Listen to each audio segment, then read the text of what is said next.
The Gold Cup just an hour and 20 minutes away, and with me two gentlemen who are going to be seeking a vantage point by the winning post. Delighted to welcome Steve Humphries and his best friend Steve Watts. Now, it might seem a little unusual. Steve lost his sight about 2.5 years ago, but was always a racing fanatic and still loves the racing experience.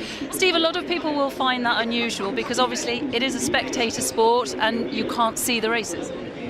But you enjoy the whole day? Oh, it's fantastic. The atmosphere is just phenomenal, and it helps having sort of an audio commentary earpiece as well, so I get the whole gist of it really, and yeah, it's brilliant. And you can actually manage to follow the form through your computer, is that right? That's right, yeah, I've got a talking computer, so yeah, it's just basically like any normal computer. I can access the internet and it'll read everything out for me. Normally you're aided by a guide dog, but you can't bring your dog racing, correct? That's right, yeah. For me anyway, it's just probably not the place that I'd bring him, but that doesn't mean that no one else could bring their guide dogs if they needed, or assistance dogs.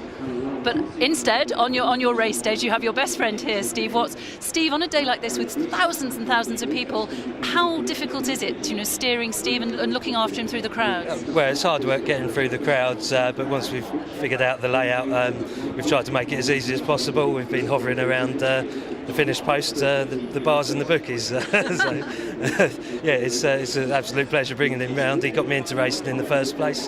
I'm glad to be able to help him out here. It's great. And Steve, back to you. What is it about the whole day on a racecourse, on a day like this, Cheltenham Gold Cup Day, that makes it so special for you? To be honest, everyone's just so friendly here, and just the whole, you can just hear the horses running past, and it's just the whole day is the experience really. I wouldn't change anything really at all. And I think your family and your guide dog are at home watching.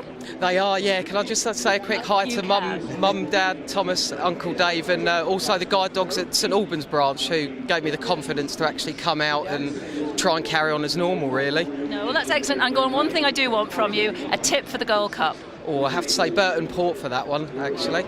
No, very, very good. It's wonderful that people like Steve can come racing and enjoy the experience. And of course, disability is going to be our prime focus on Channel 4 later this year, because we're delighted to be the host broadcaster for the London 2012 Paralympic Games. All the sports will be live on Channel 4. Make sure you watch it with us. Yeah, and the guys down right down there by the winning post. It is absolutely heaving here this afternoon, and Corto Star scarfs blazoned across the whole of the racecourse. There's long run ones there too, don't worry, and actually I've seen a couple of Denman ones just for the old boy, remembering Denman, of course, who's not here this afternoon.